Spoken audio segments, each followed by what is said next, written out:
This channel does not promote any violent, harmful, or illegal activities. All content provided by this channel is meant for an educational purpose only. যে narrative settle করা হচ্ছিল যে SSC নাকি অযোগ্যদের তালিকা আদালতে জমা দেয়নি, এসএসসি এই বিষয়ে তাদের অবস্থান পরিষ্কার করেছে। আমরা অনারেবল হাইকোর্টের কাছে দুটো না তিনবার দিয়েছি, একটা 18 ডিসেম্বর, একটা 20 ডিসেম্বর, একটা 5ই জানুয়ারি 2024।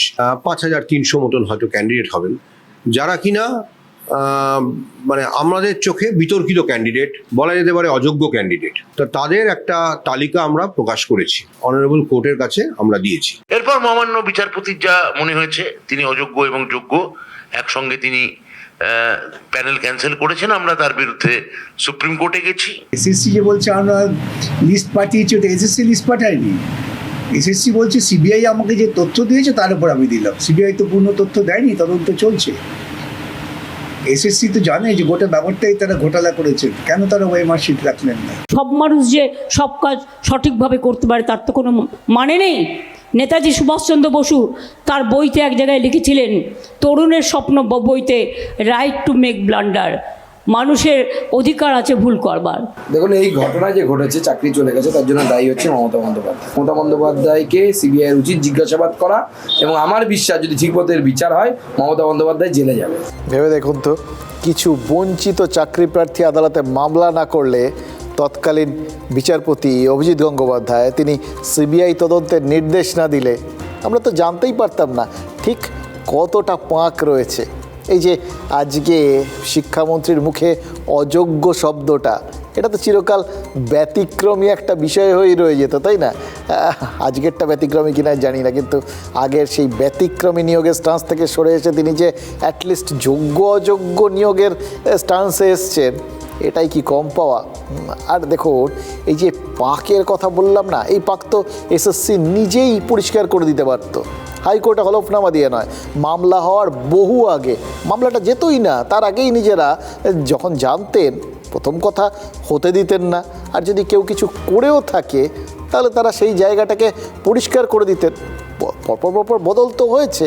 এসএসসির বর্তমান চেয়ারম্যান তিনি তো আজ দায়ভার ঘাট থেকে নামানোর চেষ্টা করছেন, ওই অফলোডিং যেটাকে বলে আর কি।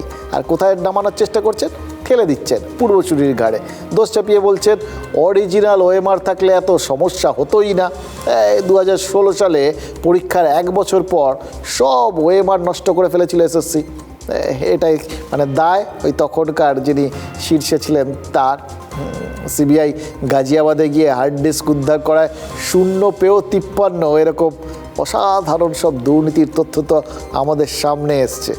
আজ ব্রাত্য বসু বলছেন যে এরপর 10 বছরের জন্য ওএমআর সংরক্ষণ করা হবে। এরপর মানে আগেরটা আছে, বললাম না সবেতেই দেরি। সরকার শিক্ষা নিতে নিতে কত মানুষ কত অগ্নি পরীক্ষার মুখে পড়ে গেলেন, তার হিসেবটা কে রাখবে? এমন অবস্থা, অগ্নি পরীক্ষা কোন পথে হবে সেটাও তো স্পষ্টভাবে বোঝা যাচ্ছে না। সিরিয়াসলি, এটাই তো সব থেকে বড় জটিলতা এখন। বাতিল হলেন বেশ কিছু মানুষ যারা যোগ্যতা অনুযায়ী পরীক্ষা দিয়ে চাকরিটা পেয়েছিলেন, সেই অনুযায়ী নিজেদের ঘর সংসার করছিলেন, হঠাৎ করে তারা পথে এসে বসেছেন, বেকার হয়ে গেছেন। এবং বাতিল প্যানেলের যারা যোগ্য তারা ক্লাসরুমে কিভাবে ফিরবেন, আদৌ ফিরতে পারবেন কি না, সেটা নিয়েই তো বিস্তর ধোঁয়াশা। আদালত তার রায় কী লিখেছে আমরা পড়েছি, লিখেছে নতুন নিয়োগ প্রক্রিয়া সারতে হবে। সেটা কিভাবে হবে সেটা তো কিছুতেই এসএসসি পরিষ্কার করে বলছে না, হয়তো তাদের কাছেই ক্লিয়ার নয়। সুপ্রিম কোর্টের কাছে ব্যাখ্যা চাইবেন বলে জানিয়েছেন এসএসসি চেয়ারম্যান। তার মধ্যে তিনি নিজেই তো খানিকটা ধোঁয়াশা বাড়িয়ে দিয়ে বসে রয়েছেন। সিদ্ধার্থ মজুমদার বলেছেন যে নতুন নিয়োগ প্রক্রিয়ায় নতুনরাও আবেদন করতে পারবেন। নতুনরাও তাহলে আগে মানে ওই 2016 সালে যারা আবেদন করেছিলেন তাদের সঙ্গে নতুনরা যোগ হলে কি হবে একবার ভেবে দেখতে পেরেছেন? 2016 সালে ওই পরীক্ষায় অংশগ্রহণকারীদের মধ্যেই তাহলে নিয়োগ প্রক্রিয়াটা সীমাবদ্ধ থাকবে না। এরপর তো 8 বছর হয়ে গেছে, আর তাতে এই 8 বছরে লক্ষ লক্ষ গ্র্যাজুয়েট তৈরি হয়েছে। তারাও কিন্তু পরীক্ষার জন্য তৈরি, তারাও পরীক্ষার জন্য আবেদন করবেন। সেটা যদি হয় তাহলে তখন যদি কিছু লাখ থাকেন, ধরুন তখন 16 লাখ ছিলেন, 2016 সালে, আজকে সেটা গিয়ে 16 দুগুণে 32 লাখ হয়ে যাবে, আরও বেশি হতে পারে, আরও অনেক বেশি হতে পারে, কেউ জানেন না। মোদ্দা কথা হচ্ছে সেই মানুষগুলো তাদের সময় যে মানুষগুলোর সঙ্গে লড়ে চাকরিটা পেয়েছিলেন, এখন তার থেকেও বেশি অনেক মানুষের সাথে তাদের লড়াই করতে হবে। তাহলে তো সো কল্ড যাদের এখন তারা যোগ্য বলে স্বীকৃতি দিচ্ছেনই, তাদের লড়াইটাই তো আরও অনেক কঠিন হয়ে যাবে। অথচ খেয়াল করে দেখুন, এই যোগ্যরাই এখন সব থেকে বড় রাজনৈতিক ঘুঁটি। এতদিন আমরা ওই কোট আনকোট শহীদ পরিবারকে রাজনীতির মঞ্চে তুলতে দেখেছি, গত মাসখানেক ধরে তো সন্দেশখালীর নির্যাতিতাদের নিয়মিতভাবে বিভিন্ন সভামঞ্চে দেখছি।